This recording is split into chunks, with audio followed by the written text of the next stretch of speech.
A gente vai dar continuidade à nossa série de mensagens no Evangelho de Marcos, onde nessa segunda metade desse evangelho nós temos falado sobre a missão do rei, o propósito da vinda de Cristo. E essa mensagem de hoje é, na verdade, a continuação do que a gente começou a ouvir na semana passada. A gente, no capítulo 13 de Marcos, nós vimos, na semana passada, com o pastor Eduardo, o início do sermão escatológico de Jesus. Jesus pregando sobre a sua volta, ou sobre a sua segunda vinda. E hoje nós vamos refletir sobre a parte final desse sermão de Jesus. E para a gente tentar entender um pouco sobre a importância de se conhecer a respeito desse assunto, eu queria que você imaginasse, a gente tem uma figura para ilustrar, um antigo relógio de areia. Cadê? Talvez muitos só conheçam jogando imagem em ação, esse tipo de relógio. E nesse antigo relógio de areia, o tempo era medido no decorrer em que a areia caía da parte de cima para baixo. Imagine que essa areia que cai lentamente, cada grão simboliza um momento no tempo, simboliza uma geração que passa, um evento que acontece. Imagine que esse relógio de areia representasse ou represente a história da vida humana, a história da humanidade. De um lado, na parte de cima, nós temos ali o início dos tempos, a criação, o início de todas as coisas, os patriarcas, os profetas. Do outro lado, na parte de baixo, nós temos o cumprimento de todas essas coisas, de todas as profecias. A vinda de Jesus é como se fosse naquele pequeno espaço onde a areia passa, que divide os dois lados do relógio de areia. Esse pequeno espaço, esse momento onde a areia transita de uma metade para outra, é como se fosse a primeira vida de Cristo. Esse momento que divide o relógio é o momento que divide a história em duas partes. Sobre tudo que veio antes e tudo que virá depois. Mas quando a gente chega na outra metade, nós vemos Jesus falando, nesse ponto crucial, e tudo que virá depois. O Evangelho de Marcos, no capítulo 13, a partir do versículo 24, fala sobre esse depois, sobre a expectativa e a esperança de que temos enquanto aguardamos a segunda vinda de Cristo. Não estamos aqui aguardando um reinado milenar, literal, de Cristo na terra, antes do fim, sob a nossa perspectiva, mas sim vemos Cristo reinando, se manifestando em sua igreja, agindo através da sua igreja, enquanto aguardamos a sua vinda final. Então, à medida que nós nos aprofundamos nesse texto, nós vamos explorando como podemos viver nesse meio tempo entre a primeira e a segunda vinda de Cristo. E como a gente pode viver esse tempo com esperança e fidelidade? Como podemos viver essa expectativa dessa forma? Eu convido você a ler, a abrir sua Bíblia em Marcos 13, a partir do versículo 24, até o 37. Marcos 13, 24 a 37. A palavra de Deus diz assim: mas naqueles dias, após a referida tribulação, o sol escurecerá, a lua não dará a sua claridade, as estrelas cairão do firmamento, e os poderes dos céus serão abalados.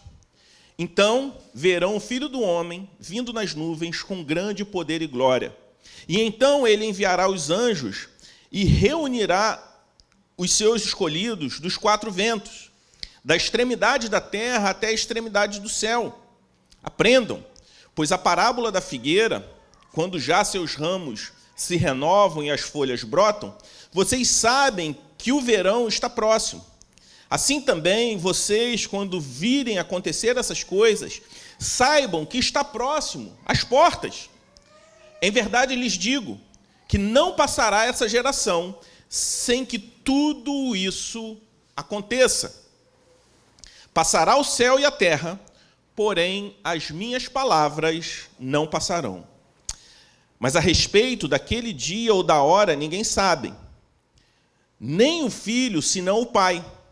Estejam de sobreaviso e vigiem, porque vocês não sabem quando será o tempo. É como um homem que, ausentando-se do país, deixa sua casa, dá autoridade aos seus servos, a cada um a sua obrigação, e ao porteiro ordena que vigie. Portanto, vigiem, porque vocês não sabem quando virá o dono da casa, se à tarde, se à meia-noite, se ao cantar do galo, se pela manhã, para que, vindo ele inesperadamente, não encontre vocês dormindo. O que, porém, digo a vocês, digo a todos: vigiem. Essa é a palavra de Deus para nós.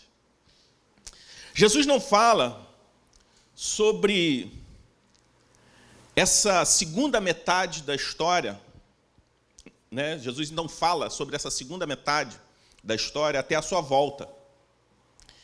Ele enfatiza que nessa segunda metade da história haverá o quê? Uma grande tribulação que vai nos acompanhar até o fim dos tempos.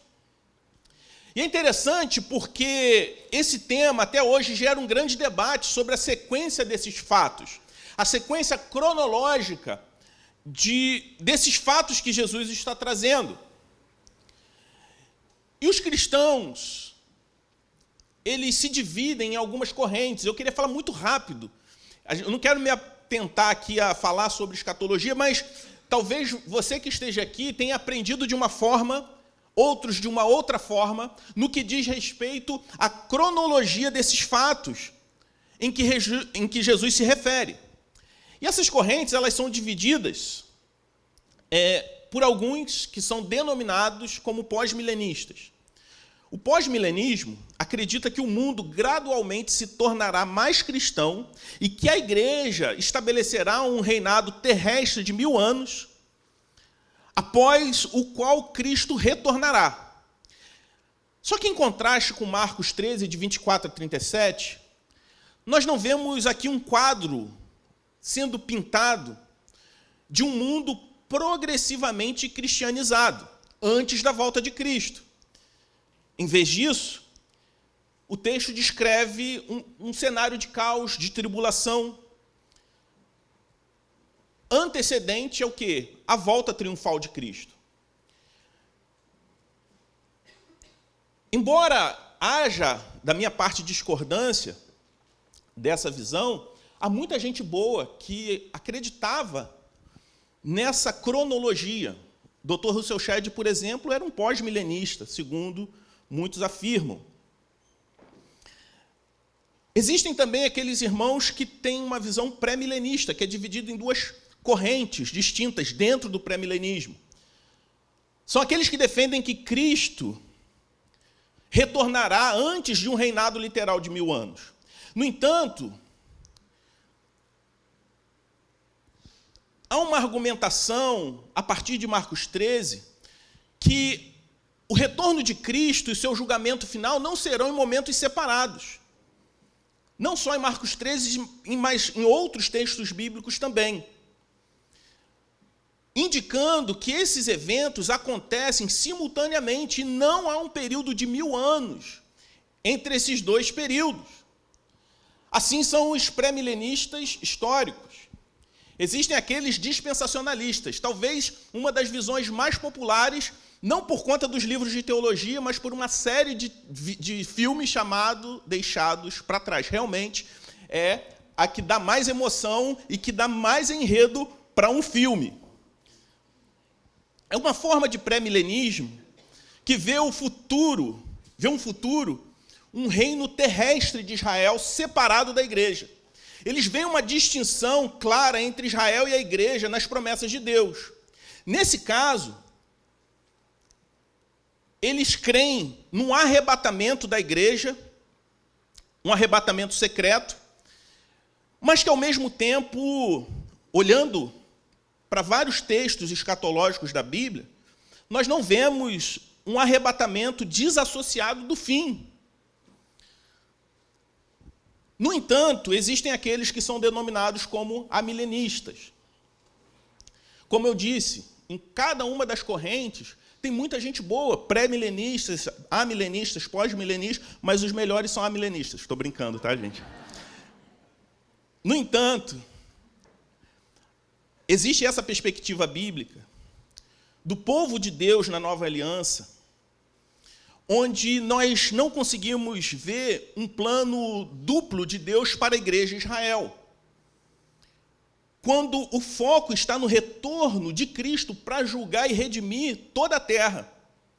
Essa perspectiva sugere que não haverá um reino terrestre literal de 1000 anos após o retorno de Cristo, como algumas visões defendem. Em vez disso, o milênio ele é visto simbolicamente através desse período da história que nós já estamos atravessando, entre a primeira e a segunda vinda de Cristo. E durante esse tempo, Cristo já está reinando através da sua igreja no coração dos crentes. Estamos na tribulação, mas somos preservados na tribulação e não da tribulação. É mais ou menos a ideia dos discípulos na tempestade, que são preservados dentro da tempestade. De Daniel na cova dos leões, que é preservado na cova dos leões e não da cova. E não, quer dizer, na cova e não da cova. Mas não há problema, embora muita gente goste de brigar por conta disso, não há problema nessas diferentes visões. Porque são diferenças cronológicas que são secundárias, desde que todas essas visões concordem com alguns fatos. E todos os teólogos, todos os crentes sérios que defendem essas diferentes visões concordam em algumas questões que são essenciais. A primeira delas é a volta de Cristo. Todos os cristãos que creem na palavra de Deus, independente da sua visão escatológica, acreditam que Cristo retornará de forma pessoal, visível. E a natureza e o timing desse retorno, embora seja debatido entre as diferentes visões escatológicas, todos concordam com aquilo que é mais importante, que ele vai voltar corporalmente, pessoalmente e visivelmente para todos. Todos concordam na ressurreição dos mortos, em que no final dos tempos todos os mortos serão ressuscitados por Cristo. Os justos, aqueles que foram salvos por Deus, serão ressuscitados para a vida eterna, e os ímpios para o julgamento. Portanto, também todos eles, independente da sua visão escatológica, creem nisso, assim como no juízo final, no julgamento final. Creem que haverá um julgamento final, onde todos serão julgados por Cristo. Os salvos receberão vida eterna por conta dos méritos de Cristo na cruz e terão a ira de Deus definitivamente aplacada da condenação, enquanto os ímpios serão condenados para o castigo eterno. Todos eles creem também nessa nova criação, nesse novo céu e nova terra. Todos creem que Deus criará novos céus e uma nova terra, onde haverá justiça, onde não haverá mais sofrimento, onde não haverá mais dor ou morte. Creem também na vitória final de Deus sobre o mal. E todos eles creem no ponto central das palavras de Jesus no encerramento do sermão, que é a necessidade de vigilância. Independente das diferentes interpretações escatológicas, todos os cristãos são chamados a viver em um estado de preparação e vigilância, aguardando a segunda vinda de Cristo. E esses são os pontos fundamentais que a maioria dos cristãos bíblicos, que creem na Bíblia como palavra de Deus, concordam quando se trata de escatologia. Naturalmente, quando se entra em detalhes mais específicos, como a natureza do milênio, a sequência dos eventos, do fim dos tempos, etc., surgem algumas divergências entre essas diferentes tradições e denominações cristãs. No entanto, esses fundamentos permanecem consistentes através dessas diferenças. E todas essas visões também concordam com 3 fatos fundamentais que Jesus expõe no final do seu sermão escatológico. E o primeiro deles que eu gostaria de tratar com vocês é que Jesus virá novamente para reunir o seu povo. Ele deixa isso explícito nos versículos 24 a 27, quando ele emprega imagens do fim dos tempos, nesses versículos. Ele fala que naqueles dias, nos dias após a tribulação, o tempo de tribulação, sinais cósmicos e apocalípticos ocorrerão. Ele fala sobre o sol escurecer, sobre a lua não dar luz, sobre estrelas caindo do céu. Apocalipse 6 vai narrar esses fatos também. Os poderes nos céus e na terra serão abalados. Jesus fala sobre uma convulsão cósmica e o julgamento universal, sinalizando que o fim chegou. No céu e na terra, o cosmos será abalado. E o nosso Pai, ele se prepara para julgar a humanidade na pessoa do Filho.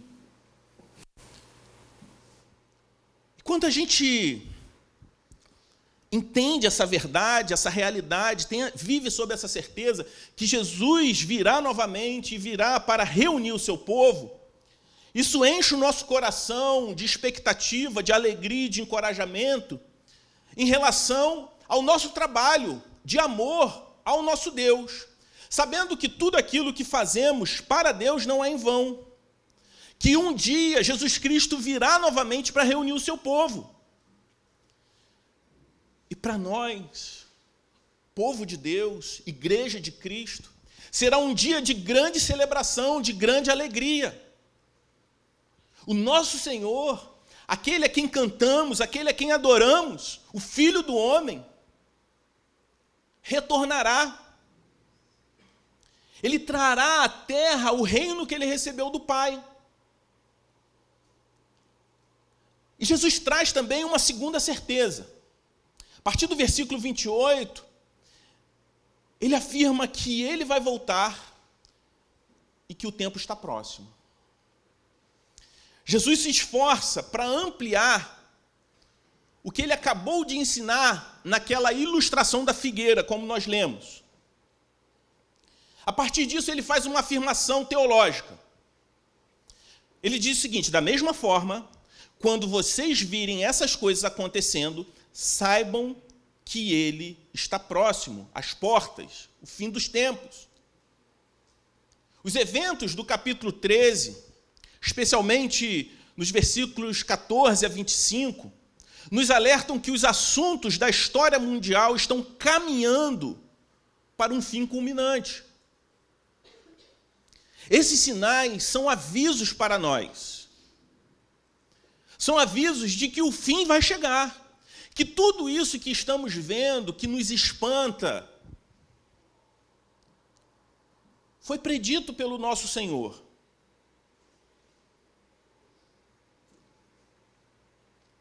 E é interessante que Jesus ele lança uma bomba interpretativa depois de fazer essa afirmação. Lá no versículo 30, ele diz o seguinte: asseguro-vos, esta geração certamente não passará até que todas essas coisas aconteçam. Aí essa bomba interpretativa é o seguinte: que geração é essa? A forma como você entende e interpreta Marcos 13 influenciará a forma como você responderá a pergunta de como nós devemos viver aqui nesse mundo. Ao falar essa geração, existem algumas hipóteses. Pode levantar para você algumas hipóteses. A primeira hipótese, numa interpretação bem literal das palavras de Jesus, é que ele estava se referindo àquela geração contemporânea dos dias de Jesus, que veria a destruição de Jerusalém em 70 depois de Cristo. A segunda opção é que Jesus está se referindo à geração escatológica que estará viva no final da história, que verá todas essas coisas porque elas vão acontecer próximo uma das outras. Para outros, Jesus pode estar se referindo ao povo judeu, entendendo geração como uma raça específica de pessoas.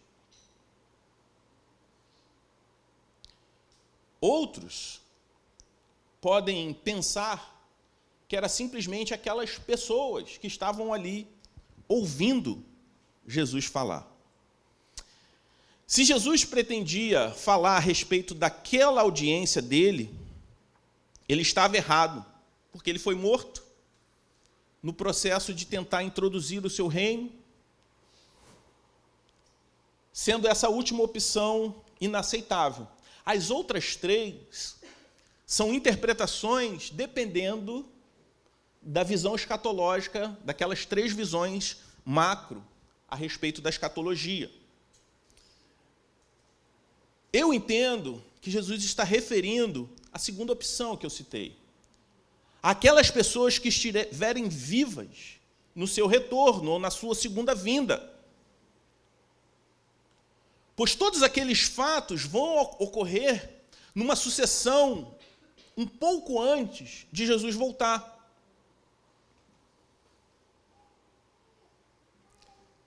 E quando isso acontecer, a história, como nós conhecemos, chegará ao fim.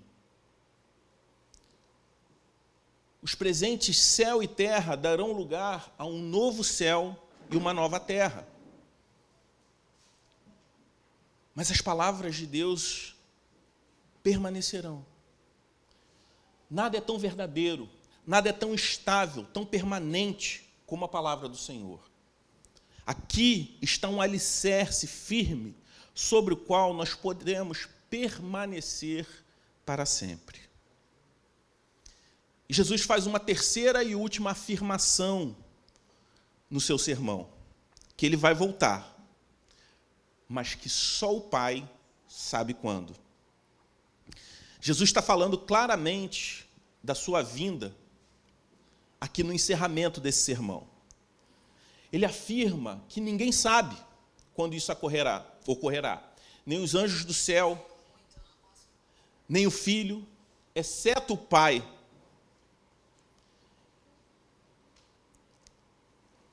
E é interessante porque nessa frase, quando ele afirma nem o Filho sabe, nos leva a pensar, não é verdade? Jesus sendo Deus. Como cristãos que creem na Bíblia como palavra de Deus, nós afirmamos a divindade plena e inalterada de Deus, o Filho. Como Deus, Jesus ele possui todos os atributos da divindade, incluindo a onisciência. No entanto, aqui ele afirma claramente que há um corpo de conhecimento do qual ele, assim, ouso a dizer, ele é ignorante. E é exatamente sobre o dia e a hora da sua segunda vinda. E essa afirmação de Jesus, ela só faz sentido com a encarnação de Jesus. Ao assumir uma natureza humana e entrar na realidade do tempo e do espaço como nós estamos, O Filho de Deus, ele não renunciou à sua divindade, mas ele deixou de lado a sua glória, como nós vemos em João 17:5, Filipenses 2, de 6 a 11.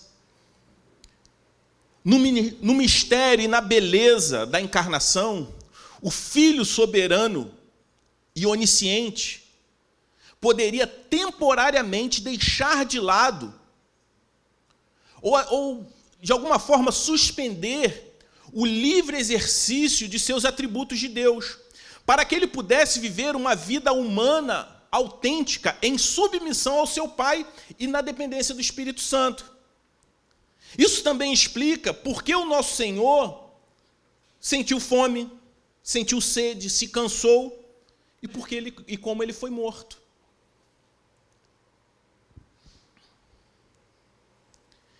E é interessante que Jesus lança uma pá de cal sobre que gostam de especular supostas profecias em fixar a data da volta de Jesus. Jesus fala, ninguém sabe, a não ser o Pai. Isso é interessante a gente afirmar, porque ao longo da história, alguns falsos mestres ousaram datar a volta de Cristo. No Brasil, o caso mais conhecido foi de uma mulher chamada Valnice Milhomens, que disse que Jesus voltaria no ano de 2007. Ela só deu o ano, não falou o dia exatamente, foi um pouquinho mais abrangente. Nos Estados Unidos, como os americanos gostam de ser mais específicos, gostam de superar, existia um homem chamado Harold Camping, que previu que Cristo voltaria e o mundo acabaria em 21 de maio de 2011. Aí Jesus não voltou. Aí esse cidadão revisou sua previsão. Aí ele colocou para 21 de outubro de 2011. Aí o dia também não chegou. Aí passou 21 de outubro sem a volta de Jesus. Aí, felizmente, Harold Camping reconheceu o seu erro e disse que está aposentado da sua função de descobridor da data da volta de Jesus. Valnice Milhomens, até onde eu sei, não se desculpou. Eu acho que ela não se retratou, deu desculpas. Aí, nisso, a gente supera os americanos, a gente sabe dar desculpa, inventar, né,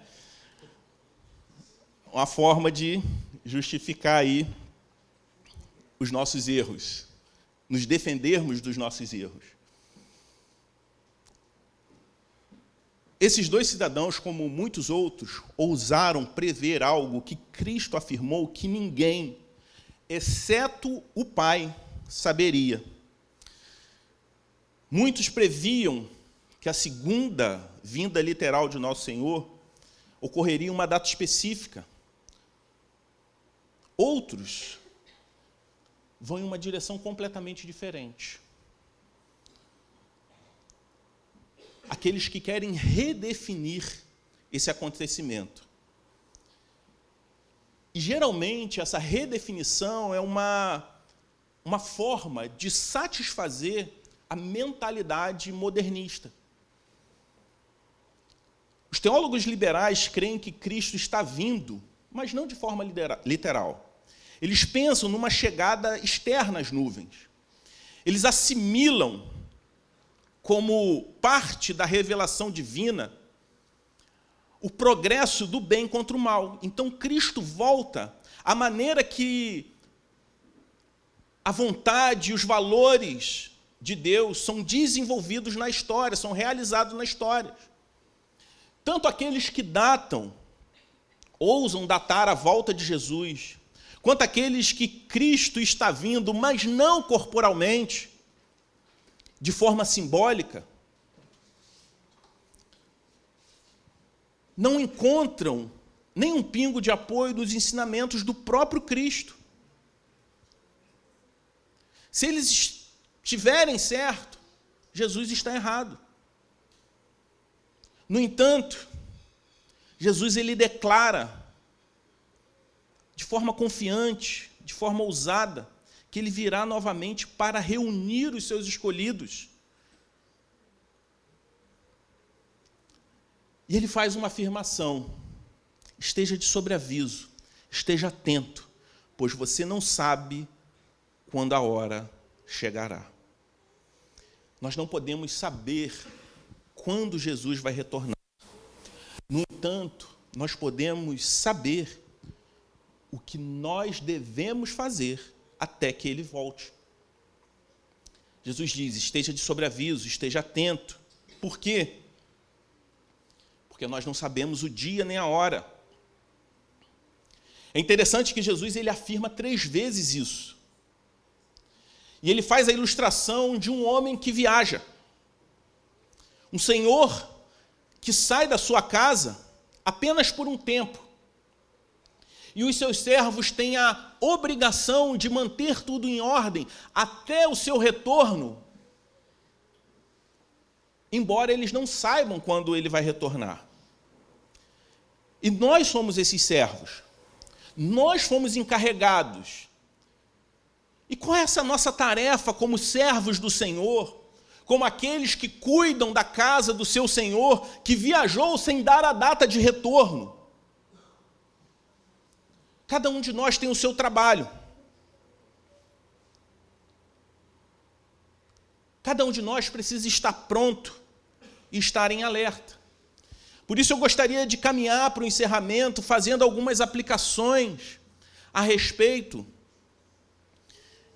dessas verdades nessa segunda parte do sermão escatológico de Jesus. Jesus, quando prediz a sua volta, ele não estava simplesmente querendo saciar a nossa curiosidade a respeito de como vai ser o fim, mas nos dando uma missão. Portanto,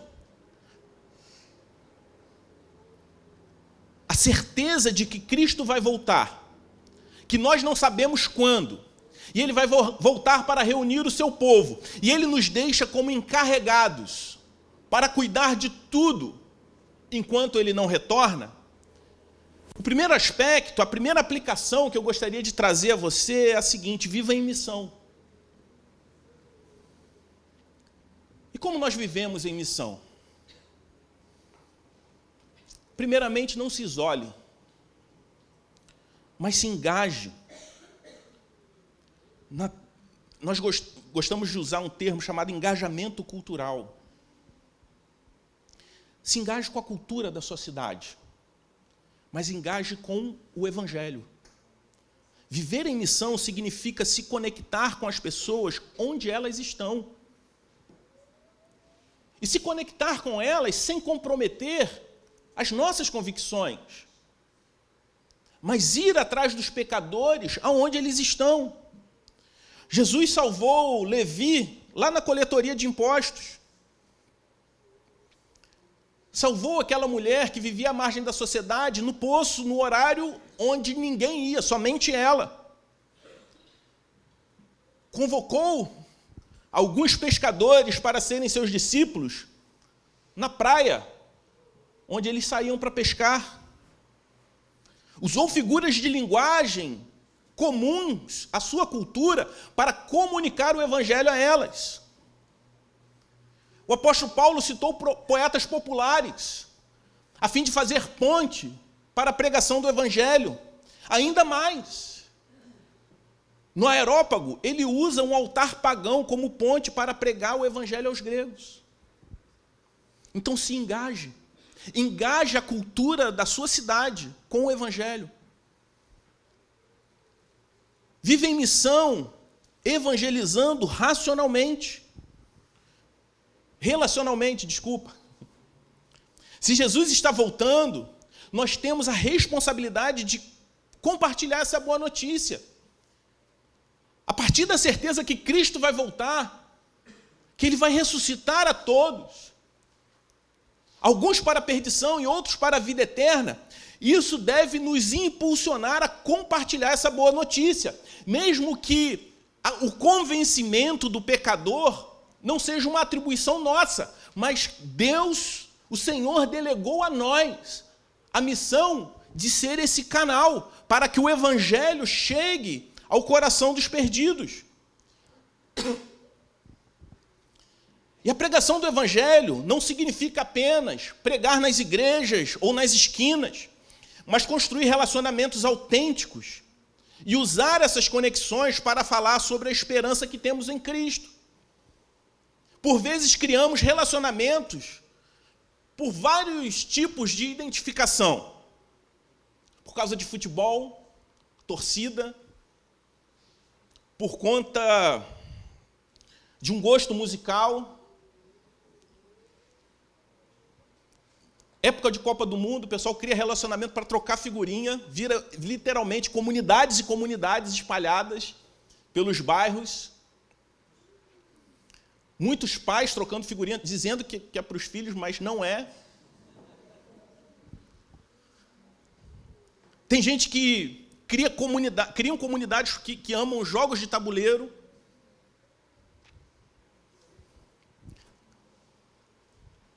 E às vezes a gente cria essas identificações. Isso é interessante, é importante, é uma forma de engajar com a cultura, mas nós achamos que isso basta. Chegamos ao ponto, às vezes, até de ter uma comunhão tão profunda com esses grupos de identificação, que a gente substitui o papel da nossa família na fé, que é a nossa igreja, por esses grupos, sem que a gente nunca compartilhe o evangelho com eles.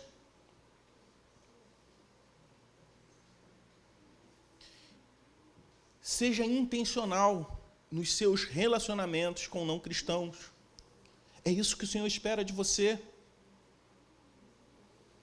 Mas a certeza de que Cristo vai voltar, além de nos levar a uma vida em missão, ela também nos ajuda a desconstruir enganos. Mas que enganos são esses? O engano da segurança na nossa própria justiça. A certeza de que Cristo vai voltar reafirma a nossa segurança que deve estar em Cristo. Isso nos ajuda a entender a nossa identidade em Cristo. Entender que a nossa salvação não é baseada naquilo que nós fazemos, mas naquilo que Cristo fez por nós. A volta de Jesus não deve nos levar ao medo, mas à celebração, porque a nossa salvação está assegurada por Ele e não por aquilo que nós fazemos, como muitos acreditam que estar vigilante é se estiver fazendo alguma coisinha errada no momento que Jesus vai voltar, você fica e seu vizinho que está do lado vai. Se você estiver andando de Uber e o motorista for crente, na hora você tiver com algum pensamento ruim, além de não ser arrebatado, você vai morrer, porque ele vai ser arrebatado, o carro vai bater. Não é isso, gente. A nossa segurança está em Cristo. E essa segurança em Cristo, que nos leva a engajar a cultura com o Evangelho, também nos leva a questionar a cultura presente.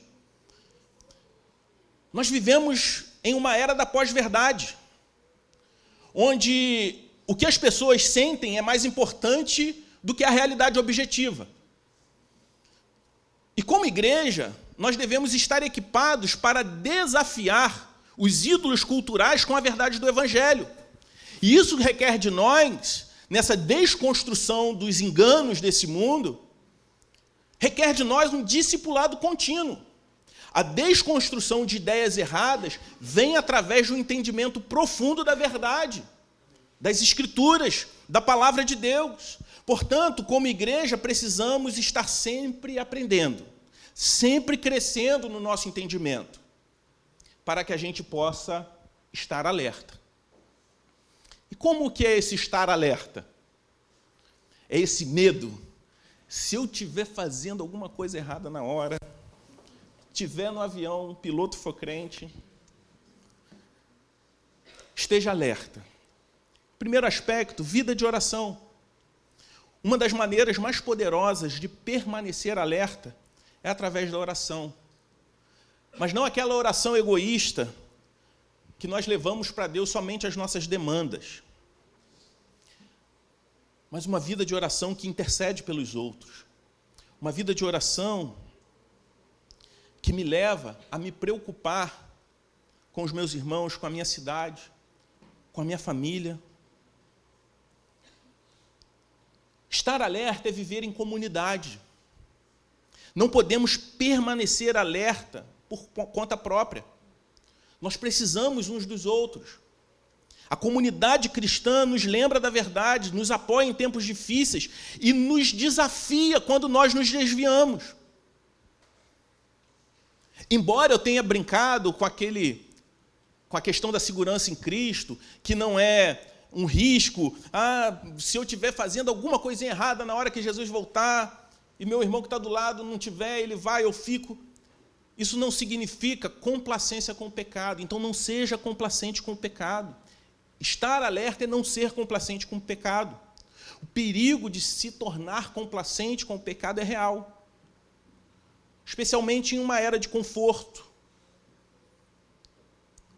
de supervalorização do prazer, em uma sociedade de conveniências. Estar alerta é se lembrar que o conforto, os prazeres desse mundo são temporários. Mas o reino de Deus, ele é eterno.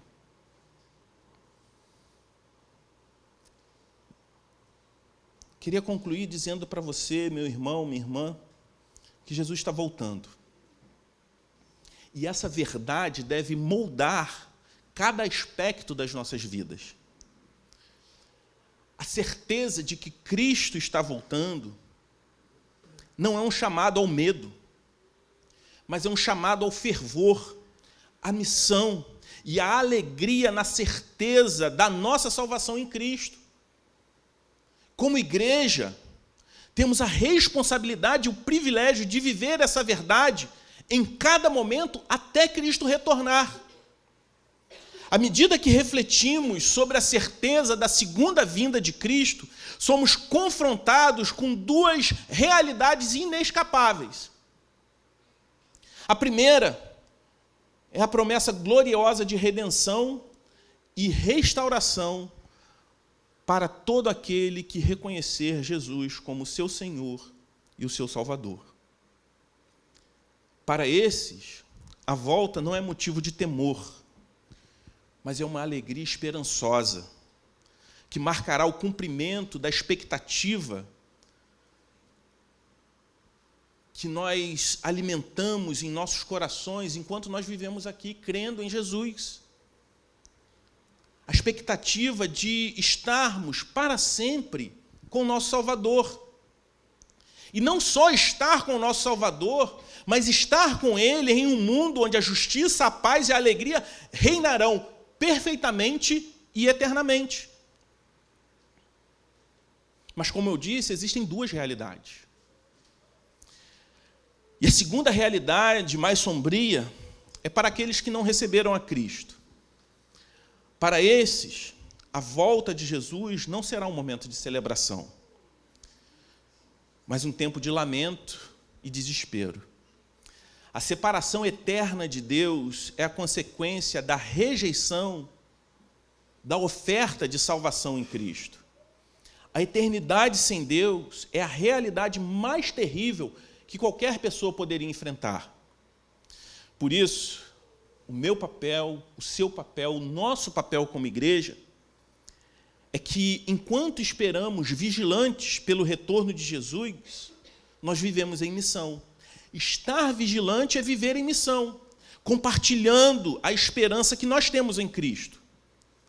Para nós, como igreja, a volta de Cristo não é um chamado para o medo, mas para a urgência. Não é um chamado para o desespero, mas para a compaixão.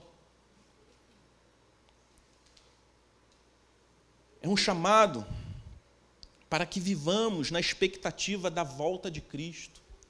E que a volta de Cristo nos motive a alcançar aqueles que ainda não o conheceram. Para que, quando Cristo retornar, todos nós possamos regozijar juntos na presença do Rei que vai voltar. O que a certeza da volta de Cristo provoca em você? Se você tem vivido apático diante dessa realidade, hoje é tempo de você refletir. Se você anda se esquecendo dessa realidade, reafirme hoje no seu coração E saiba que Jesus Cristo não revelou essas coisas simplesmente para você travar debates teológicos na internet a respeito das diferentes visões. Porque comparado aos pontos que todos nós concordamos, aos pontos essenciais, essas diferenças são apenas fumaças. Cabem no campo acadêmico, é legal.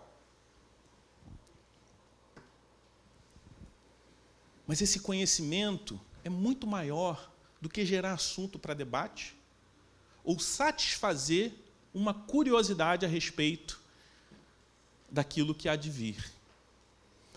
Mas é um chamado à missão. Jesus ele revelou essas coisas não simplesmente para satisfazer nossa curiosidade, mas para nos dar uma tarefa, de que somos seus servos até ele retornar. Como aquela ilustração que ele traz de um servo que viaja. Não diz quando vai voltar, mas espera que tudo esteja em ordem. E esse é o nosso trabalho como igreja. Se você está aqui e ainda não conhecia a mensagem do Evangelho, a certeza da volta de Cristo é um convite para você reconhecer a Cristo como seu Salvador e não viver pelo medo, esperando uma salvação baseada naquilo que você faz. Que se por acaso você estiver fazendo alguma coisa errada, você está perdido. É viver na segurança da salvação em Cristo, mas mais do que isso, é viver sob uma nova perspectiva, viver em missão, viver vigilante, engajado na missão de Deus, na missão do Rei que vai voltar para reunir o seu povo novamente. Amém? Vamos orar? Pai Santo, nós te agradecemos pela bendita esperança que temos de que Jesus Cristo vai voltar para nos reunir. Obrigado, Pai, porque vivemos aqui nesse mundo não com medo, não com dúvida, mas sob essa bendita esperança de que um dia viveremos eternamente, livres de toda dor, de toda injustiça, de todo sofrimento. Mas enquanto estamos aqui, Senhor Deus, nos ajude, Senhor Deus, a viver em missão. Sabemos que passamos por tribulações, mas a Tua palavra também nos garante que o Senhor está reinando com a Tua igreja. O Senhor está cuidando de nós. Obrigado, Senhor, pela Tua bendita providência sobre o Teu povo. Que a Tua providência não resulte em vidas apáticas, de crentes apáticos. Pelo contrário, que em gratidão à Sua proteção, à Sua provisão sobre nós, possamos viver em missão, pregando o Evangelho, anunciando as boas novas, levando a mensagem de esperança àqueles que estão perdidos. Abençoa, Senhor Deus, a Tua igreja, que possamos responder com fé tudo aquilo que aprendemos nessa noite, no nome de Jesus. Amém.